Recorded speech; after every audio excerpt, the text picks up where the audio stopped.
Joining us now is journalist Charles Ideho. Good morning. Thank you. Thank you for joining us on TVC Breakfast. Now let's look at the winners. The states know who the winners are right now, but then let's look at the issues that arose while INEC conducted the elections. A lot have condemned the process of the election, saying that this is actually threatening our democracy, and so some have said they are losing hope or confidence in the democracy that we say we practice. I cannot agree less. We look at it since 1990 now, we seem not to have made any significant progress in the electoral process. Because you expect that a child that was born 20 years ago should have graduated, some of them have even got married and so on, but we're still toddling. And so that's the sad point of it. But I expect by now, we shouldn't be talking about still having people in the system that are still, snatching ballot papers. We're still having gun-wielding youths.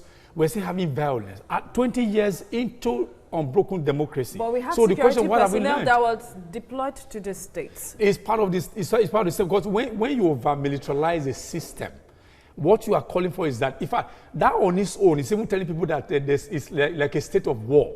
When you were going to have an election in the Kogi state, you were deploying up to about 35,000 policemen in advance. What you are telling people is that it's not going to be safe. And then criminals will take advantage of that. Okay, go ahead. What would we have done if we don't? We had crisis in Kogi state. Yes. If we didn't send the military there, how would we have sorted out this problem? Look, what I'm saying first is that I think there are the basic issues we need to tackle for us to be able to get out of this quagmire. Somebody was saying yesterday, I was on a radio program, we were talking about we need to go electronic. Going electronic is good, but even the players who are beneficiaries of this warped system will find a way to also circumvent the system. What do I mean? As long as what the take home is as large, is as huge as this, political office holders will always fight to remain there, shut the door and throw the key into the lagoon for nobody to come in. If you attempt to come into any office, you are an opposition, you are a threat to their lives. So what would it take to make this position unattractive? Well, to make it unattractive is... We wouldn't have to make it a do-or-die affair. Yeah, because the do-or-die affair, for us to remove that do-or-die affair toga, is to ensure that what comes to you, that the attraction to the office is reduced. As long as we still have this attraction to the office, there's no way the violence can live. We may mitigate it, but to what extent? It's going to be very minimal to the minimal level. So what I'm saying first that look at where I lived once upon a time. There was a young man who just finished school, finished service, and came, and then rallied around, and then he became a councillor. All of a sudden, he became a millionaire. So when you expect that boy who has no experience in leadership, he has no experience in running business, then you now come, you want to offset him, he's going to do everything to remain there.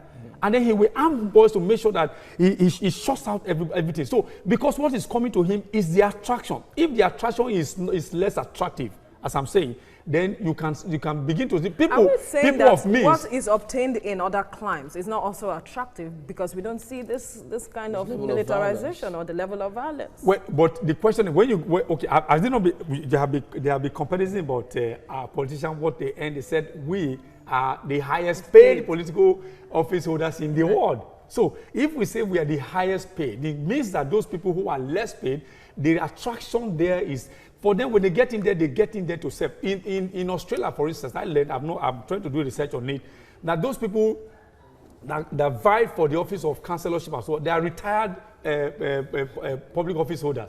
Those people were teachers who are in their 50s, their 70s. They've seen life. So when they get in there to serve the people, to serve the counties, to serve the local government. But not the people who are young who are getting there. Once they get in there, everything there is at their beck and call. So if we begin to reduce what comes to a politician, I'm sure the attraction will reduce.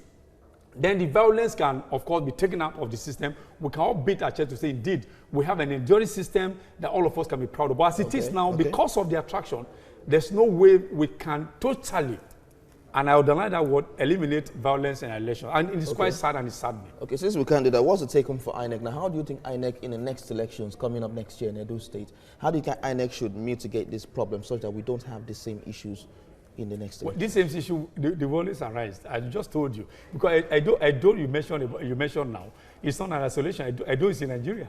So if we have had election in Edo before, we also had this problem. We had in Ondo, we had the problem, we had in Ekiti. So where have we not had election? It's only just Bayelsa State. I was shocked that Bayelsa State wasn't as volatile as we also to be. Yeah. So if we can borrow the elite from Bayelsa and copy in other states, I'm sure maybe so it's we might be getting about the people, because we see that the political class are not the ones carrying out this violence. Yeah, but the political, they're the ones who are paying the ones who are. But the people have a choice to say no. Okay, they have a choice, but the choices are very limited. When there's hunger in the land, the options are very limited. When somebody who doesn't know when the next meal will come, then you dangle 5,000 naira in his face, he has limited options. So if there's the poverty factor is also playing very highly in this. If people are poor and then whatever they get, they can do the biddings of their masters. So poverty is part of what I'm saying. It's also part of it. A boy who just left school for about 5 years, he has not gotten any job. And then somebody is calling his come. Or you don't need to shoot anybody, just hold this gun to frighten people and then take this 20,000 naira. I mean, he's going to do the bidding of the paymaster. So that's why we're where we are. All right. Charles Ideho, thank you for your time. Thank you. Breakfast. Thank you.